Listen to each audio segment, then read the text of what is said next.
For many weeks and months, we've been praying for Hayleigh Scott, and I'm excited that even in the midst of the snow, that Hayleigh's with us today. And so I've invited Hayleigh to come up and sit on one of these stools with her dad, Andrew. And I want to talk to them just for a few moments this morning about the stress that they've been through in their family in these last several weeks and months. And so would you welcome them to the stage here?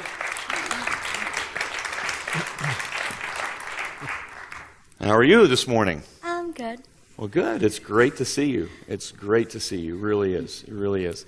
So I want to start back for those of you who may not be aware of the story. You were with your school on a trip up in Maine, and so that was a hiking and just exploring and so forth. And through the end of near the end of the week, you started feeling sick. So can you tell us a little bit about that? It was the last day of the trip, and we had just gotten back from a hike, and I was really tired, so I took a long nap, and at dinner time I started to have a tiny bit of a cough, and so I went to bed early that night, and by the middle of the night, the teachers noticed that it turned into what they called a wet cough, and so they stayed up with me all night until 6 a.m.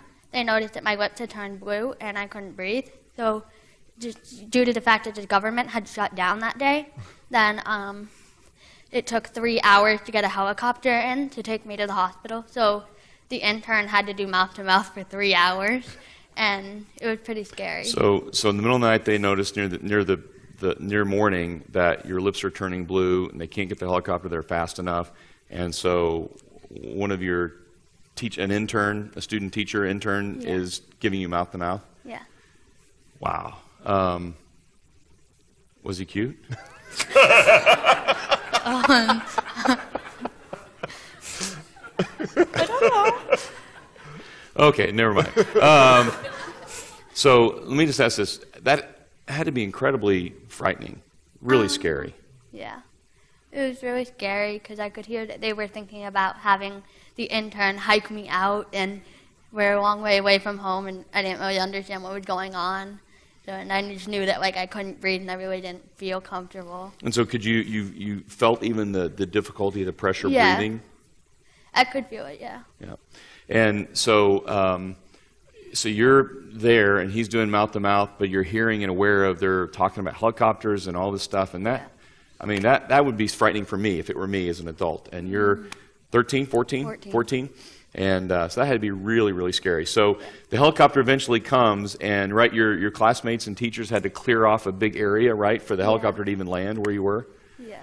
And then they took you first to one hospital. Yeah. And were you aware of the helicopter ride? And Yes, I was still aware at that point. And then they allowed my teacher to go with me. Mm-hmm. So I was scared, but I was still comforted by the fact there was someone there that I knew.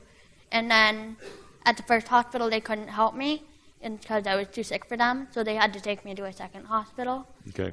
And that was the hospital in Bangor. Yeah.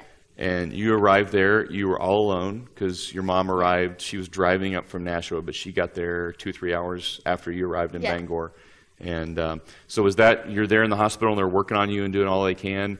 I mean, you had to be. What was that like? In terms of, were you frightened? Were you scared? I was scared because I still didn't understand what was going on at that point, and I was all alone at first. But then some people showed up, and they were really friendly, and they told me that my grandmother from Texas had called them, their church, and asked them to come and be with me. So I got to know them, and I talked to them for a few hours until my parents came. So it was really comforting to have people there with me that I could trust, even though I'd never met them before. Yeah, and what's more amazing when you think about the fact that, tell me if I have this wrong, but your grandmother had never met them before either. She just called a church in that town, and they sent someone to be with you, and to sit with you until your parents got there. That's pretty amazing to think about. So your mom got there, and that had to make you feel a little bit better, and on into Friday night, your health sort of, wasn't getting a whole lot better anyway. And then your dad arrived, and what were the thoughts and conversations as you guys were experiencing that Friday night, going into, you were getting ready to go to sleep for the night, hopefully? And Well, I was really uncomfortable. I still didn't understand what was going on until after I'd been transferred to Boston Children. So I was really, didn't feel good. I still didn't understand anything, and they were poking me with all sorts of needles, trying to figure things out. I hate that part too. Don't you? It's awful. Yeah, so I was just like, I had a lot of thoughts going through my head, like, what's going on? Am I going to be okay? Like, what's going to happen to me? How long am I going to be in the hospital? And so I think my parents know more about that part because they were more aware than I was. Right. By Friday night, I was sedated because I was too sick, and so I couldn't feel anything, so I don't even remember for a certain amount of time, but my parents do. Yeah, yeah. Andrew, you got up there, and obviously Rachel had beat you there by a little bit. What was going through your thoughts in your heart as you're even maybe driving up there? Because when Hayleigh was, first born, you guys almost lost her then. Right. And so this is almost a deja vu kind of thing all over. So what was going through your mind and heart? So a lot of things going through our minds at that time. One of the things that happens is that you drop everything. So you kind of, your priorities get very clear very fast, where, it certainly wasn't convenient to drive 5 or 6 hours north or however many hours it was, but that's just, and, plan for our other kids and all these kind of things, but that's just, that's what we immediately did and wanted to do. And so your priorities shift very quickly. You start thinking about what really is important in life. And, the deceptions of this world are stripped away pretty quick. And, you focus on that which really is important. Yeah. So you and Rachel get there and you start meeting with the doctors and you start getting, obviously as you're driving, you're having some idea if she's helicoptered out. Right. She must be really sick. But when you get there and meet with the doctors and actually get to see Hayleigh, you really get an understanding of just how sick she was. Yeah. What was that process like of realizing, oh my goodness, this is... So on the Friday, she actually was doing better than the doctors had expected when she first arrived, and she had stabilized. And we went to bed that night thinking, okay, this was a scare, this will be interesting to kind of, because Rachel was pregnant, and it was the day before she was due with our baby Isaiah, and I said, well, this will be an interesting part of that story. That's really my thought process, because I felt like the worst was behind. And then the next day is the day that we almost lost her, and that was a very chaotic, crazy day. Yeah. And for me, I've thought about that day a lot because a lot of things happened on that day that have impacted me, greatly, and just how I think about things and how I think about my life. And that it actually started, some of the things that happened that day and how we as a family responded to them, I think started a couple years prior to that. My men's group, my small group, we did a study, and the author of this study made a statement that just really impacted me. It said, if your non-Christian friends can look at your life and it makes sense to them, there's something wrong. And I just remember going through that study going, my non-Christian friends could look at my life and it totally makes sense to them. I worked hard, I helped build a company, made some good money, I have a nice house. These are all the things that somebody who has no belief in Jesus Christ would do as well. And it just really gnawed at me and it bothered me and it really forced me to kind of think about life and what's really important. And when I started thinking of the truth of the matter is that nothing that I had done to that point really mattered at all. That when I die, all that stuff no one's going to care about my bank account, no one's going to care about what kind of house I have, there's no U-Haul behind the hearse. And in fact, I started thinking about my great-grandparents who had died, less than 100 years ago. I know nothing about them at all. I don't know their personality, I don't know what they did, I know nothing, So, within 100 years of our death, pretty much everyone's going to forget us. We may be on a family tree somewhere. And I started thinking about that. And, you can go all the way back, 200 years. I have no clue. And 200 years from now, probably people have no idea who I was. And even the leaders of this world, 1,000, 2,000, 3,000 years from now, even the President of the United States will be a footnote of history. So what really matters? And it just kind of forced me to think, what does matter? Well, what I do for eternity matters. What I do for Jesus Christ matters. And so we started changing some things in our life, and we took the kids on a mission trip last year where we worked in El Salvador and Guatemala and Kenya and Tanzania and a couple other places. And there was an experience that happened in El Salvador when our team finished building this house. The community prayed around us, and it was just an amazing experience because as they prayed, it's not like in the United States where one person prays or you say the same kind of prayer. It's like everyone's praying different things at the same time all around you, so it's this cacophony of sound. But as we were there was this protection that just kind of came. It was like a physicality to this prayer, and it was just an amazing experience. And I just felt like you were under God, you were under my protection, you were doing my will. And that's really how I felt in that moment and for the rest of the trip that we did. And so as Hayleigh got very, very sick on that Saturday. Yeah, and just that next morning, obviously her stats really plummeted. Yes, they plummeted the doctors started talking to us about this is life and death, this is very, very bad, what's happening. And they were doing all that they could. And I've never seen a doctor with tears in his eyes. You know it's really bad when the doctor who deals with, it's a part of his job, has tears in his eyes. And so they put her on a ventilator. They put her out, and we were able to talk to her right before that. And what do you say to your daughter? Right before it might be the last thing, that you ever say to her. Excuse me.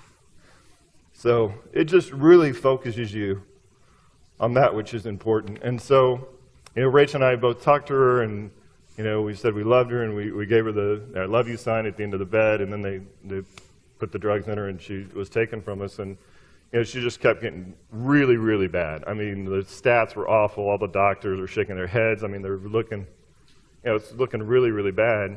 And the doctor pulled us out in the hall and said, look, at these levels, her cells are going to start dying, and then her organs she's going to die. She has to turn around.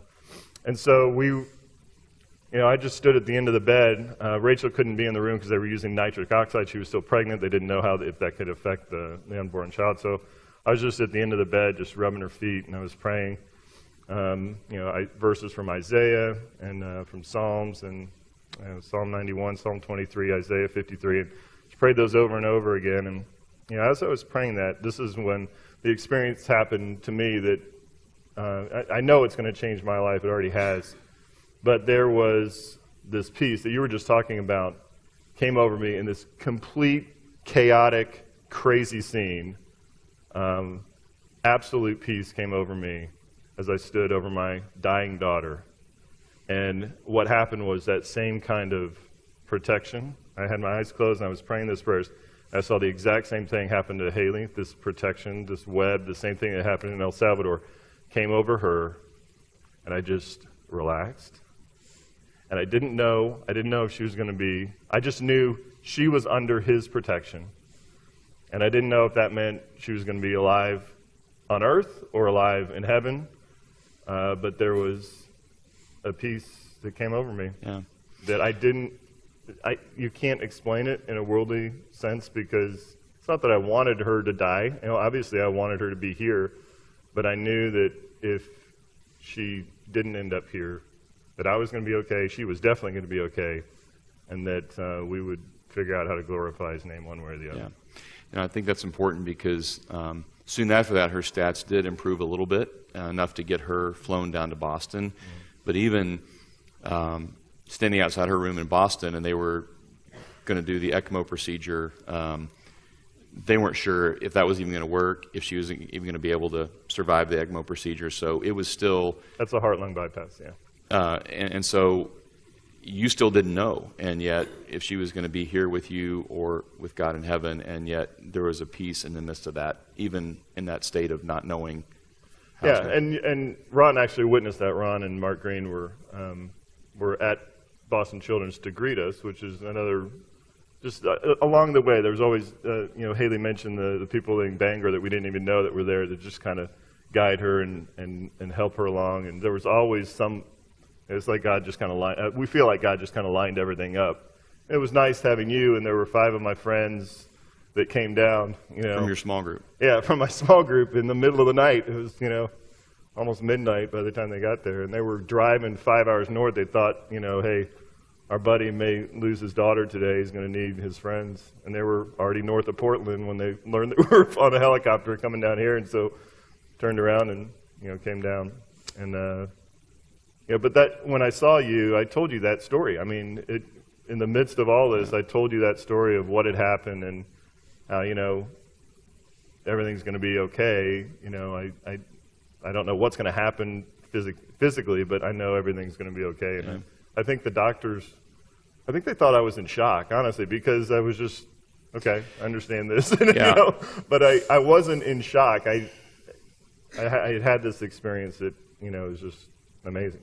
So. Well, I remember too, because they kept pulling you aside, saying, "Now you understand that this." It's almost like they didn't think you understood because of I think how you were responding to that, and certainly you were grieving the situation, and there were tears in your eyes, and you didn't want your daughter to be in the situation, but there was a peace in the midst of it, and I think it was God with you, sometimes in the form of strangers that you'd never met yet, sometimes in the form of good friends, sometimes in the form of good doctors and nurses, sometimes just through His presence and His Spirit, but God with you in the midst of that.